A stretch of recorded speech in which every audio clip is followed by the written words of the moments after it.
Assalamualaikum warahmatullahi wabarakatuh.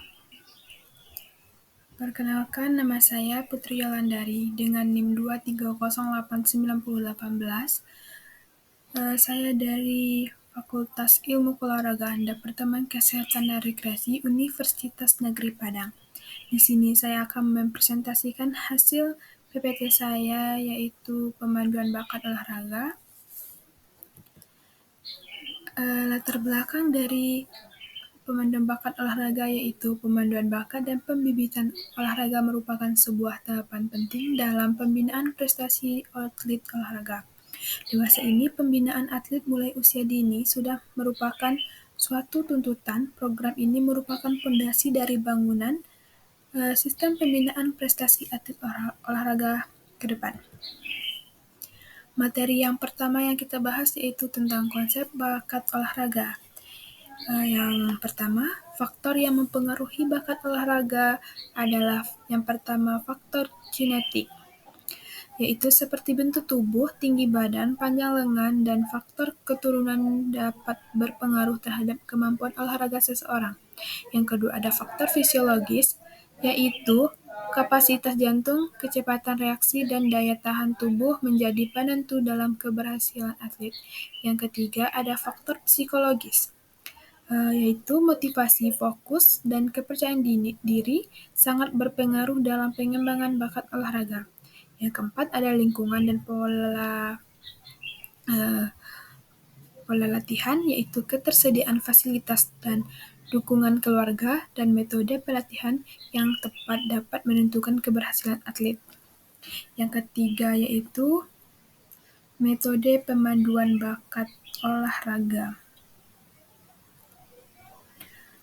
Yang pertama ada tes fisik dan atrometri, yaitu pengukuran tinggi badan, panjang lengan dan kecepatan daya tahan dan kekuatan otot. Yang kedua ada tes keterampilan dasar, yaitu uji koordinasi, kelincahan refleksi dan ketertangkasan dalam olahraga tertentu. Yang ketiga ada pengamatan dalam kompetisi, yaitu melihat performa atlet dalam pertandingan untuk menilai potensi dan kesiapan mental. Yang selanjutnya ada analisis data dan teknologi. Analisis data dan teknologi ini seperti penggunaan sensor, analisis biomekanik, dan tes fisiologi untuk mengukur kapasitas atlet secara ilmiah. Selanjutnya,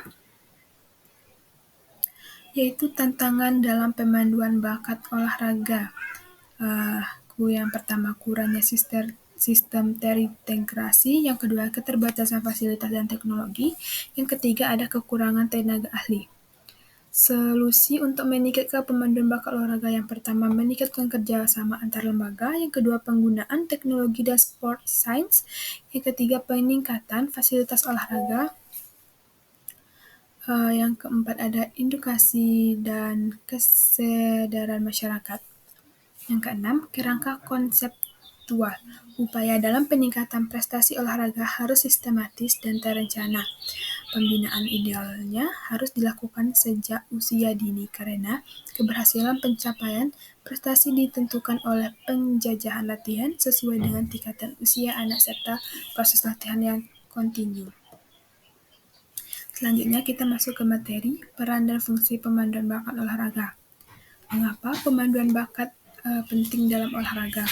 Karena berfungsi sebagai atlet, sebagai proses identifikasi dan pengembangan potensi atlet sejak usia dini. Dengan adanya pemanduan bakat, pelatihan dan pengembangan olahraga dapat mengenali individu yang memiliki kemampuan khusus dalam cabang olahraga tertentu. Yang kedua ada proses pemanduan bakat. Proses pemanduan bakat olahraga merupakan suatu sistem yang terstruktur untuk mengidentifikasi dan mengembangkan potensi atlet sejak usia dini. Tahapan pertama dalam proses ini adalah identifikasi bakat, di mana para pelatih dan ahli olahraga melakukan pengamatan terhadap anak-anak dalam berbagai aktivitas fisik. Selanjutnya, tantangan dalam peluang dalam bakat olahraga.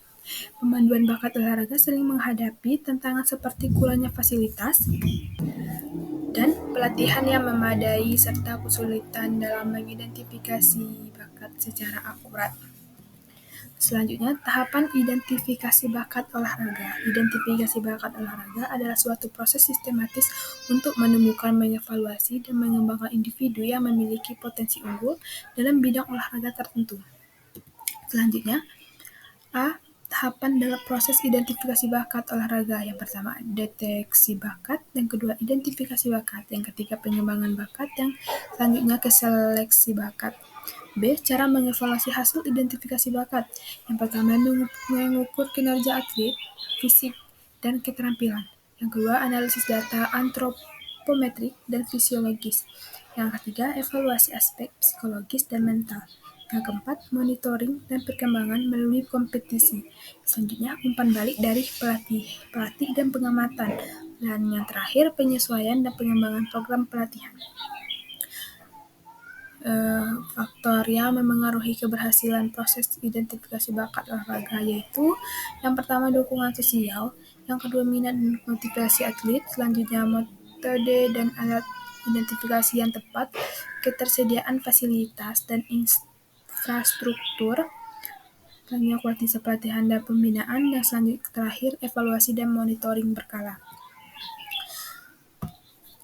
Selanjutnya kita masuk ke sistem dan metode identifikasi bakat olahraga.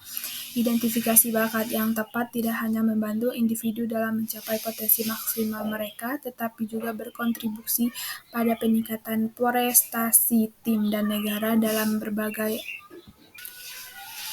ajang olahraga. Kita masuk ke sistem dan metode. Yang pertama, sistem dan metode identifikasi bakat olahraga. Bakat merupakan potensi atau kemampuan yang dibawa sejak lahir, artinya setiap orang memiliki kemampuan atau potensi yang terpendam berupa bakat suatu cabang olahraga tertentu. Faktor yang mempengaruhi bakat genetik yaitu pertama, pengalaman pendidikan, lingkaran tubuh, dan struktur syaraf dan motorik, motivasi terhadap hal tersebut. Yang B, pentingnya identifikasi bakat olahraga. Olahraga sangat penting karena dapat membantu menentukan potensi individu dalam bidang olahraga sejak dini. Dengan mengetahui bakat yang dimiliki, pelatih dan pengelola olahraga dapat merancang program pelatihan yang sesuai sehingga atlet dapat berkembang secara optimal. C. Sejak kapan waktu yang tepat untuk mengidentifikasi bakat?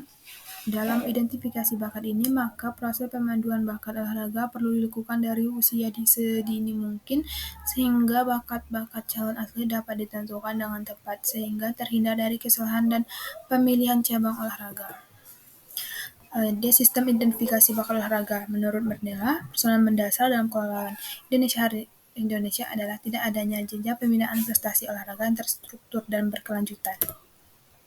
Metode identifikasi bakat olahraga yaitu metode Sport Science, SIRS, adalah suatu model pengidentifikasian bakat yang terdiri dari 10 butir tes yang bertujuan membantu anak yang berusia antara 11 sampai 15 tahun untuk menemukan potensi anak dalam berolahraga yang sesuai dengan karakteristik potensi anak. Selanjutnya, tantangan dan solusi dalam identifikasi bakat olahraga. Adapun beberapa tantangan lainnya dalam identifikasi bakat olahraga ialah termasuk kurangnya pemahaman tentang pentingnya proses ini dalam pendidikan, keterbatasan sumber daya seperti fasilitas dan pelatihan yang terlatih, serta minat siswa yang bervariasi. Terima kasih atas perhatiannya. Jika ada kesalahan atau ada gangguan tadi yang terdengar yang tidak enak, saya mohon maaf. Wabillahi taufiq wal hidayah. Assalamualaikum warahmatullahi wabarakatuh. Bervariasi.